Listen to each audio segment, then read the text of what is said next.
Hey everyone, I'm Mortaz Ahmadi, creator of the new content browser for Maya. Thank you for taking the time to watch this video. I've been working with 2D software and game engines since I was a kid, and it is, I think, more than 20 years now. I've used software such as Unity, Unreal, Blender, Unigine, or basically any software with a content browser. And I must say, coding the content browser is one thing, and designing and planning the features and make it useful and user-friendly for the users is a whole other thing that needs to be done very good and make sure it gives the best experience. And I tried to use my experience during all these years in the creation of this content browser. And before anything, I must say that everything you see in this video, it is only a fraction of all of my plans for this browser. There are a ton of features on the list that I'm going to add in future. So let's get it started. So first we should know that the user's workflow in Maya is a little bit different than those that we have in Unreal Engine or Unity. In the game engines, you usually have a single project. Every file that you use is inside of that project, and everything that you create is going to be inside of that project. You're not using anything from the outside. But in Maya, it is very common that people use assets and 3D models from their previous project, or they use, maybe they have a texture library in a completely different directory that you just share between the projects and use that. So to fix that, we have this area right here. Here you can just add any path that you like. They are all going to be listed here. So I can just click add path, and for example here I can just give it this 3D plant directory, and it is going to be listed here, and I can access all my files from here, right? And it is very fast and easy to work with this section, and you just click it and it shows you that directory. If you add a lot of path and you want to expand this area, you can do that.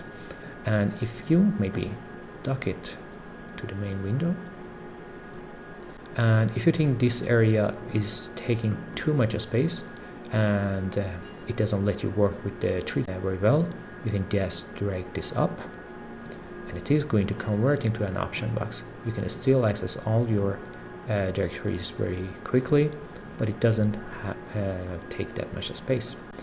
And at any time, you can just drag it down, and it is going to go back to this view. And if you want to, you can just drag it completely up and it is going to get removed. So what about the project? What if you want to access files from another project? Now if you come down here, you can edit projects, and here you can add as many projects as you want. For example, I can add this one and maybe this one right here. And if I close it, right here we have the project list. If I open it, I'm not going to see them now. I need to reload the browser, and you can just do that by double clicking on the content browser. And now I have my projects, but before that, let me just let me show you this list. If I switch the project, you can see that the list of directories that I have is going to change. And these directories are going to get saved with your project. So if anyone else from your team, they are using this content browser and they add the project, as soon as they add it, they're going to see all of these directories. They don't need to add every directory needed for the project manually, and you can just share them between each other. Now let's get to this tree view. The tree view is pretty much a tree view. It doesn't really need any explanation. You can see the folders here. Up here you have a single button that if you enable it, it will also show the files inside of those directories, and if you disable it, it will just show the folders. It is very good navigating through your folders. So now as for this main area where you see all the files and folders, what type of files are supported? Well, pretty much every common file in the industry. The main thing about Maya is that for many studios, this is the place where everything comes together. So you may have done some effect in Houdini, some models in ZBrush, some textures in Substance, but at the end, they all come together in Maya. And I think it is very important that you have access to all of your file from within Maya. So if I open, for example, this folder, I have some files from different apps that you may use, and if I try to open this, for example, glass from Substance, it is going to open Substance Painter for me with that file. And if I, for example, try this Blender file, it is going to open the Blender and I can see that file. Same goes for Houdini, After Effects, ZBrush or other software. And Content Browser is going to just recognize those files. Now as for the files that you're going to use inside of Maya, I'm going to start with textures. It doesn't matter if you use things like Megascan or textures.com, or maybe you create your own textures with Substance. It is always going to be a set of textures like this with different channels that you need to manually assign to your material. And I think the first thing we need to have in this Content Browser is a quick way to assign these different textures. And thanks to this new Content Browser, we can just create a material, right click on one of the textures and choose Auto Assign. It is going to find all the related textures, assign them to the right channel, and for maps like roughness or normal, it is also going to change the color space. And it is also by default going to create a displacement map, but if you don't want it, you can always use Auto Assign with no displacement map. And if I try to view it, you can see that it looks like this and it has all the images. You can also right click on any of these textures and assign the texture to any of the channels that you want. But before that, let me actually enable render view and see how it looks. Well, it is a little bit dark. We need to create a light. Let's say we want to create a dome light using an HDR image, and you can actually do that through the browser as well. So all you need to do is go to your HDR folder and choose one of the textures from here. So for example, I choose this one. It will automatically create a dome light for you and assign the HDR image to the light. And if I choose another image, it will again automatically find the dome light in your scene and change this HDR image for you, like this, right? And let me just duck it to this area. And you can clearly see how much faster it is to use this Content Browser than to manually change these lights or even assign these textures. Now I think one of the most important things is that you actually be able to find the texture that you want very quickly. And by default, folders look like this, and you can't really see what's inside. And in libraries like Megascan, each pack of texture is inside a folder, and the naming is usually not that clear unless you created all the textures yourself. I think the naming that most of the libraries use is not really that clear to help you find the texture. But again, in Megascan, for example, we have this very cool preview image, and I actually made some edit to the Content Browser to go inside the folder and check for this file. If you have a preview image, it is going to use that for the folder, and this is the result. Now you can see all the texture packs like this, and you can find anything that you want quite easily. Alright, and I think it is going to help a lot. The same thing applies for any other folder. For example, here are the 3D files from Megascan.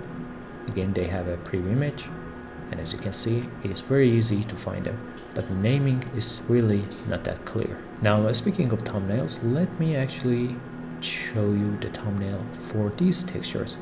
Down here we have a slider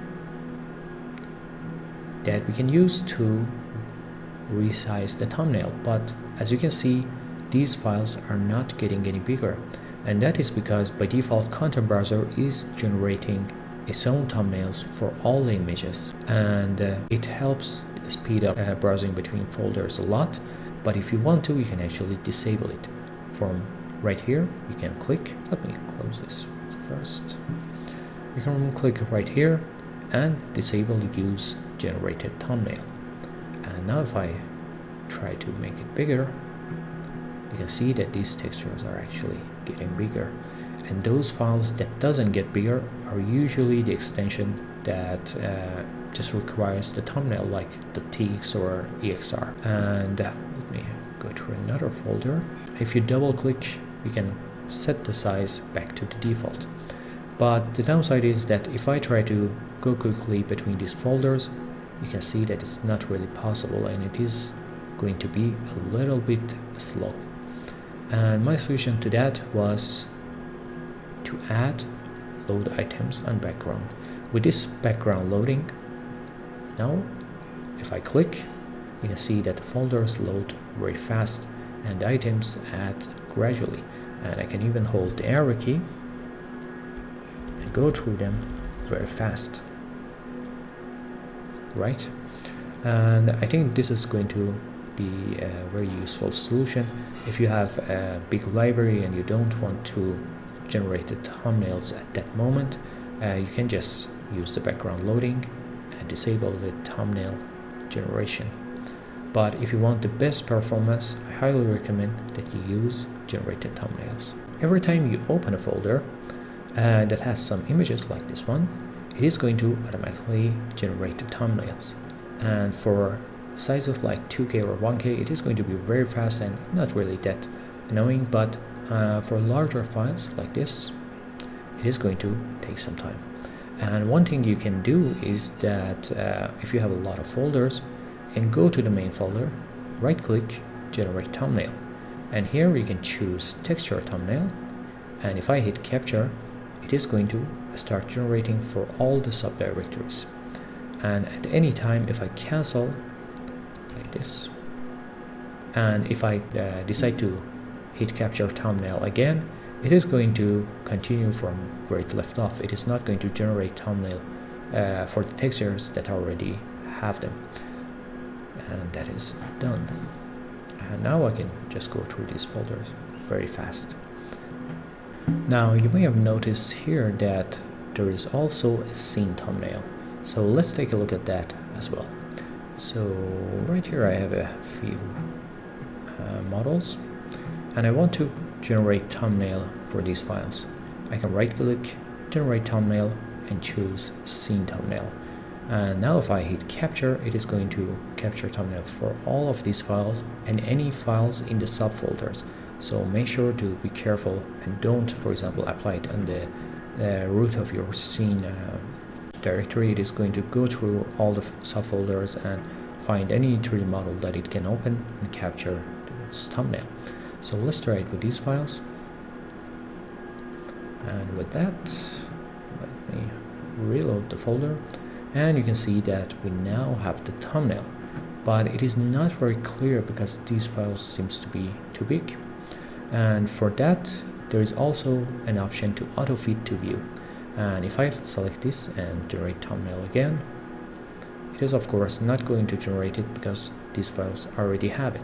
So let's remove them. I'm going to sort by type and just remove all of these. And now you can see that it looks much better. It is a little bit small, as you can see, because it is going to capture from viewport, and because my content browser took a lot of space from this view, it is going to capture it like that. So I'm going to undock the content browser and retry it. Again, I need to remove this, and now let's try. So basically, this is the whole idea of capturing scene thumbnail. And you can also generate it yourself if you just put any image beside a file, give it the same name as this file, it is going to use that image for the thumbnail of that file. Now, before getting into working with 3D objects and scene files, there is something else that I want to cover. Something that I think Maya was really needed, and that is an easy way to work with the cache files. Now, in other softwares, for example, in Unreal Engine, you may create a flag simulation and you're going to reuse it in many different places, and that looks very convenient. In Maya, while it is exactly the same thing, I didn't really see that many people using the same simulation over and over again in different places, and they just re-simulate everything. And I think it goes back to the way that we don't really have that easy way to access the cache file and reuse them. So that is something that I wanted to have in the content browser. So here I have some cache files, some Alembic, Bifrost, and Claude and Particle. So let's start with Alembic. First, duck this content browser. And now to load the cache file, all I need to do is just double click on this Alembic file and it is going to get imported. And I can click on this one, and now they both are in the scene. I can also select the cache file, right click, and assign another cache to this object. So right now I replace that cloud simulation with this tree, and I can just assign the cloud back to it again. Right, and same thing for this train. Another thing I can do is that open the Bifrost graph. Now if I create a new graph with the Bifrost graph selected, I can just double click on one of these cache files and it is going to add a file cache node for me. And if I just, let me remove these, connect it to the output, you can see my cache file. Now with the Bifrost graph selected, I can also keep this node selected, and now if I try to apply another cache, it is going to replace the cache that is assigned to this node. Now if I don't have the Bifrost graph selected and click on one of these, it is going to just import a normal cache into the scene. But with the Bifrost graph selected, I can select another node and I can just change that file cache. If I don't have any node selected in the graph, it is going to just create another node for me. And this is a very quick and easy way to, for example, create a forest. So here is my train and here is my tree.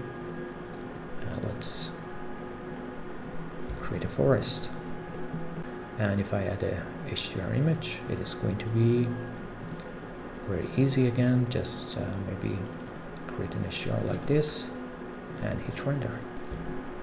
And you can see how easy it is to use these files to create a scene. And it is also completely animated, by the way, because it is a Alembic cache. Now let's get into Bifrost Fluid. So another thing that I have in this cache folder is the Bifrost Fluid. So if I go into one of these folders, you can see that the new content browser actually recognizes these files. And if I just double click, it is going to create a new Bifrost Fluid system for me, and it is going to connect that cache file into this system. And if I have a Bifrost Fluid in my scene, I can just have it selected. And now if I double click on another cache, it is going to replace that with this new cache. You can see it right here. It also recognizes the Bifrost cache folder. So if I go into this Bifrost liquid container, let me hit new. If I right click here, you can see that now we have a new option to create Bifrost Fluid. And if I click on this, it is going to create a Bifrost Fluid system with both liquid and foam properties, because we have a foam here as well. And if I go to the timeline, you can see that both of them correctly set up, and you can see the cache simulation. And that is pretty cool, I think, but that is not all of it. If you're using Bifrost Graph, and if let's say you have a Bifrost Graph, and now if I double click on one of these cache files with the graph selected, it is going to create a read with particle with the time node connected. So now if I just connect this to the output, you can see the simulation is happening using the Bifrost graph. Let's say I want to add the foam as well. Now if I have this read Bifrost particle node selected and click on the foam, it is going to replace this cache with this foam particle. If I want to create a new one, I could just deselect this, and now if I double click, it is going to create a new read Bifrost particle for me, and now I have both of them. And just to see it better,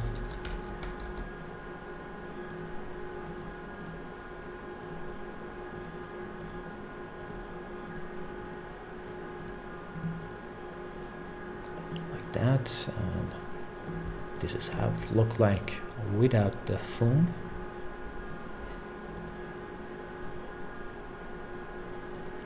And for the foam, we can use maybe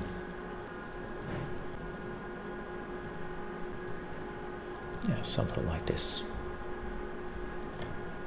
And if you just want to see the foam, it is looking something like this, which I think is quite amazing. Now let's say you don't want to have the animation, you just want to see the cache file on a specific frame. All you need to do is to again have the Bifrost graph selected, and you have to keep this one selected, and now hold shift in the content browser and double click. Instead of adding the sequence, it is just going to assign this specific frame, and this can be very good if you want to quickly see how the cache look like on a specific frame. So let's actually look at this one. This one look better.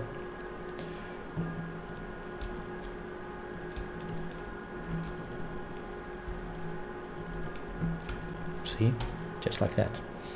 And that is pretty much it for the Bifrost Fluid. Now let me just quickly show you how it handles VDB and the Bob Bifrost cache file, and then we can get to 3D models. So for VDB, if I just double click, you can see that it creates an Arnold volume for me. And if I hit render, I guess I need to add an HDR as well.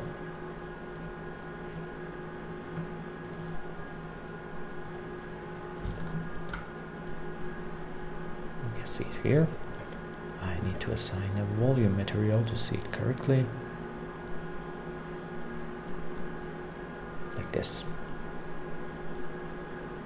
Alright.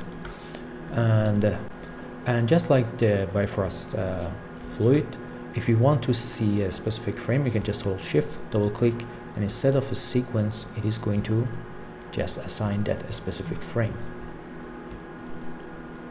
Right?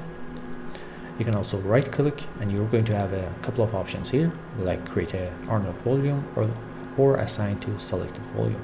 So let's say if I have this one, with the AI volume selected, if I double click, it is going to just replace the cache file. This one, as you can see it here. And if you don't want that, if you want to actually create a new one, you can just deselect the cache file, and now if, for example, I click on this one, it is going to create a new cache for me,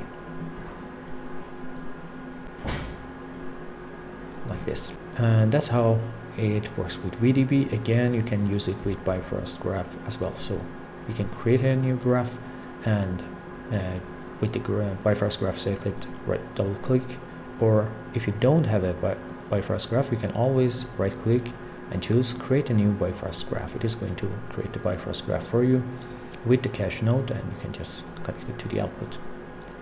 And let me just hide these and get to this cache file.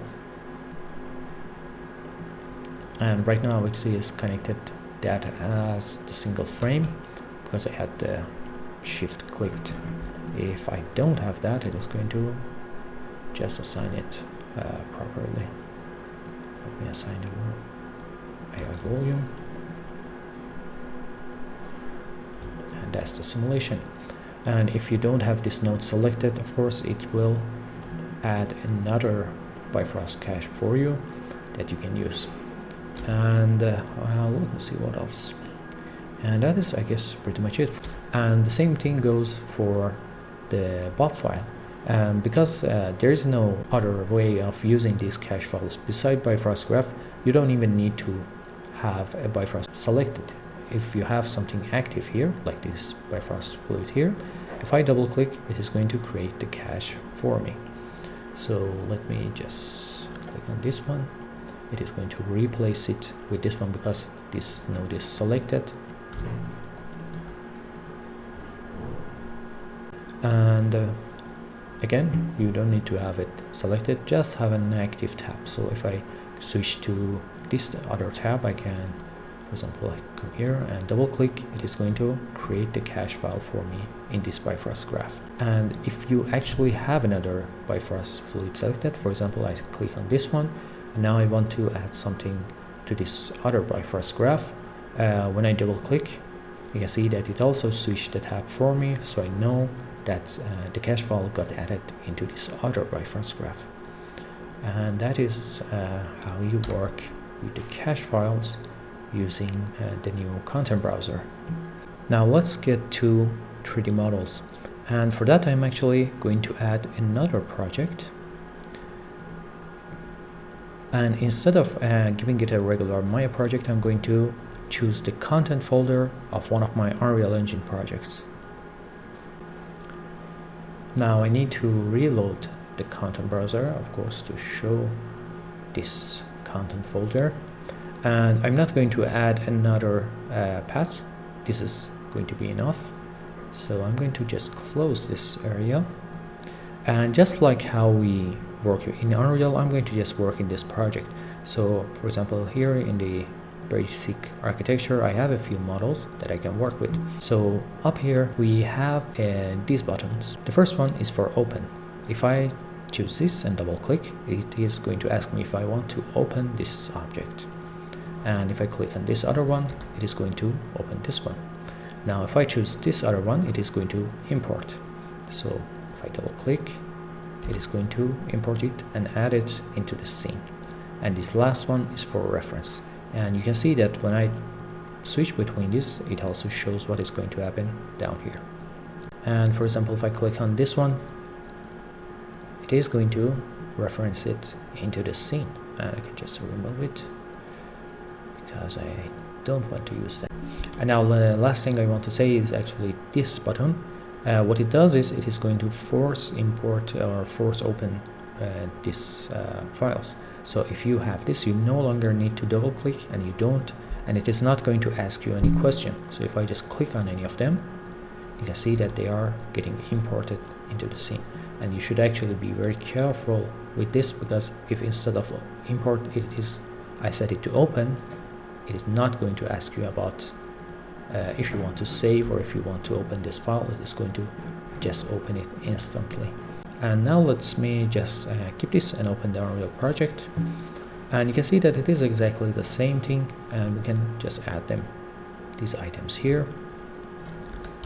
For some reason they are not in the same level. Actually, let me just reset. And you can just try to place them beside each other and create your environment.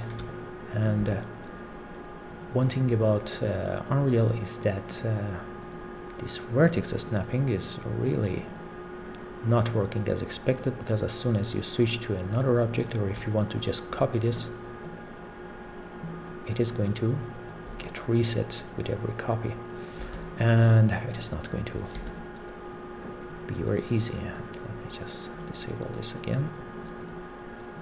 And but in Maya it is going to be much faster. And by the way, I can import all of this at once if I just right click, and I have the option to import all files in the folder, and now all of them are imported. And if I want to create a very basic environment, I can just snap it, for example, to this corner, and then let me move it here. Or use duplicate with transform to easily duplicate these objects and create the environment. And it is very easy to work with pivots, and that's actually the main reason why I'm more interested in creating environments in Maya than in Unreal. Now let's actually not make it that big, and maybe use this one as well. Rotate it. Let me assign, and another one down here, like this. And instead of closing this side, I'm going to move it like this and just scale it. Alright, and let me maybe use this one here. Right, and this one is actually for the ceiling. There is a place for putting the light, so let me just place this as well.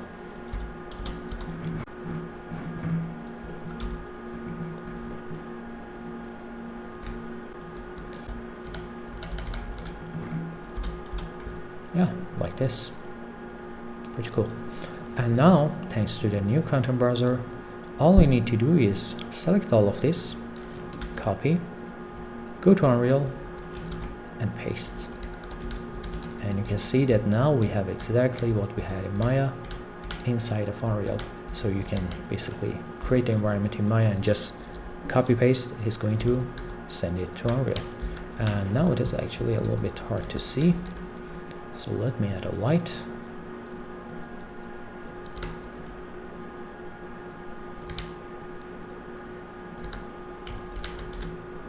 And down here, maybe make it smaller. The scaling doesn't work. You need to use the attributes actually to change the size of the light. And controlling the barn door.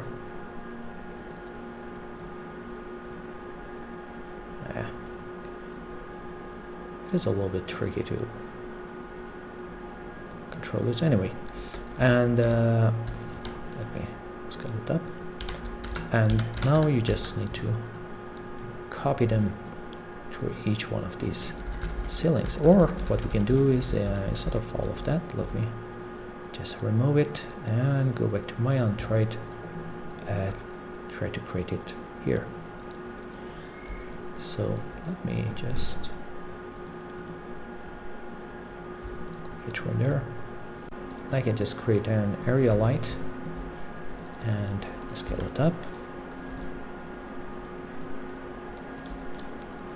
Let me maybe set it to 12,000. Make it smaller.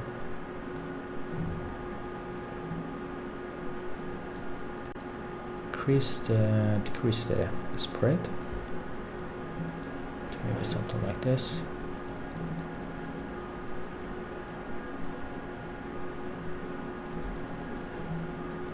Right. And what else? I can actually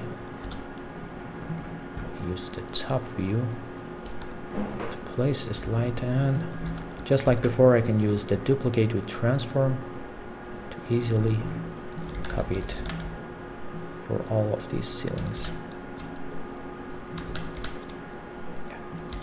If it doesn't look very good, we can always fix it. Okay, just like that. And the good thing is that because it is Maya, we can select all this light and maybe use something like Mel. So here I have a very basic script that is going to randomize the color.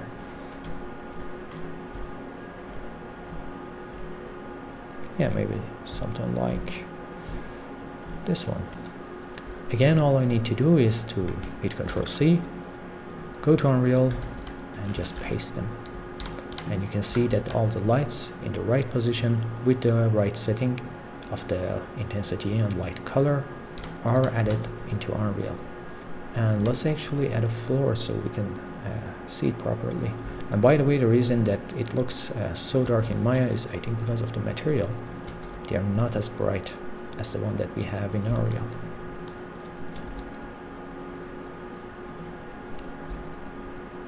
Like this. So now let's add a floor.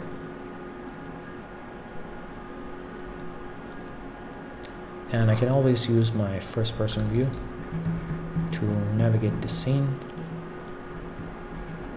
just like the way I do in Unreal. Right? And yeah, I think this floor looks good. And if I want to get a tutorial, all I need to do is to again open the content browser with the floor selected. I can right click. I can also name it, by the way. Let's call it floor.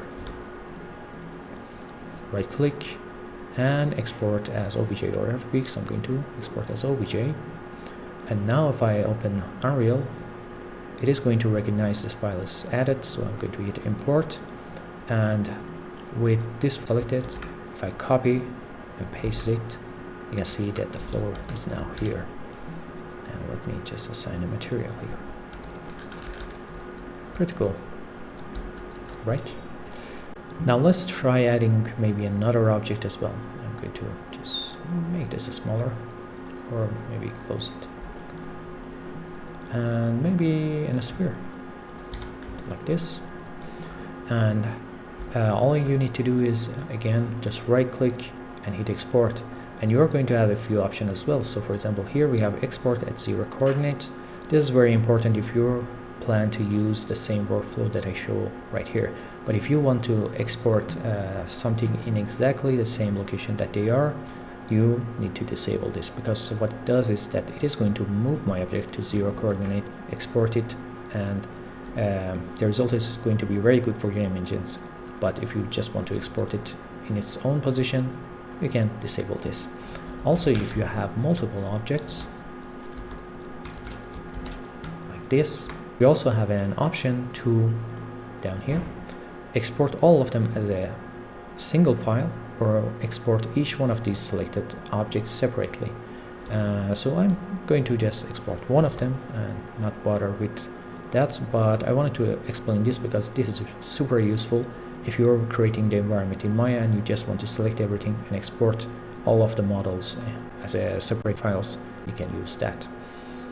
So now let's just export as OBJ. Again, it is going to get added to project. And now let me maybe do something like this. Yeah, if you copy of this object, I can just copy and paste. But now I think it's time to talk about something that I think was missing from Maya, and I think it is very important. Let me assign a new material to this, and I'm going to assign one of these presets like the aluminum brushed, and let's assign another one here, and it is going to be the balloon. And let's actually replace this. I like the balloon one more, so I'm going to assign it to this one, and let's assign the aluminum brushed here, and let's set this one to, let's see, jade, and I'm using Arnold standard on this one. And you can use, it doesn't matter if you use what material you're using, but I just choose to use OpenPBR for these and Arnold standard for this one. So now what we can do is, if I have this material selected, I can right click in content browser, and you can see that we have saved selected material. And I think it is really important because before this we didn't really have a very easy and straightforward way to save our material and reuse them anywhere we want. And let me actually name them properly as well. So this is going to be balloon, and this one is aluminum brushed, and this one is jade. Okay, and I'm going to save all of them. This is the aluminum brushed, and this is the balloon. And now if I just double click on any of them, you can see that it is changing the material. And you should know that it doesn't create any material for you, it is changing the material that you already have. And it doesn't matter what material you have or what material you are saving, the new system that I created is going to apply it to what material you use. So for example, you can use something like OpenPBR or Arnold standard, save this material, and then apply it to a V-Ray material. And it is going to do the conversion for you and apply all the settings properly so that your V-Ray material looks the same as the Arnold one. So yeah, that is, I think, a pretty cool thing. And another very cool thing that I added, for that I'm going to open another Maya because I want to keep this same. And in this new Maya, I'm going to go to the same project and in the render data, and actually I have a map saved here. Let me just open that. This is a very basic level with only a sphere and HDR image. And if I go to this render data and double click, let me attach it. So remove this one. You can see that it applies the material, and what we can do here is that I'm going to set the resolution to the thumbnail image that I want and position my camera. And now if I right click on any of these images, I have the option to capture thumbnail only for this file or all mattes in this folder. And if I click that, we're going to have a few options. I select it, use X-ray or rebake, and which is an option for when you are using X-ray. I'm not going to choose any of them. I'm going to use Arnold because it is actually very fast. So I'm going to hit render. And as you can see, it created the material thumbnail for us. And you can just choose any direction of the camera that you want or any object that you want. So for example, here I have a piece of cloth, and I think this one is also one. I can choose either one that I want. I think this one looks better, so maybe hide these and focus on this one. I can just select this object and hit render. Now you can see that it created a new thumbnail for me using this object, right? And that is pretty much it. And now let me get back over here, and you can see my materials. Let me choose them, and they're already set anyway. So now if I let me set something for these two as well. Let me assign a new material and choose this one. Okay, now I can just select them, copy, and go to Unreal. And now if I hit paste, you can see that we now have the material as well. And by the way, just to clear something out, at this current version, it doesn't convert the material into Unreal version. I already have the same material with the same name in Unreal, and it is going to just use that. Yeah, that is, I think, a very easy way to work with Maya and just transfer them easily into Unreal. And for the last thing, let me just show you something else. Again, let me just open the render view, and let me maybe position the camera here.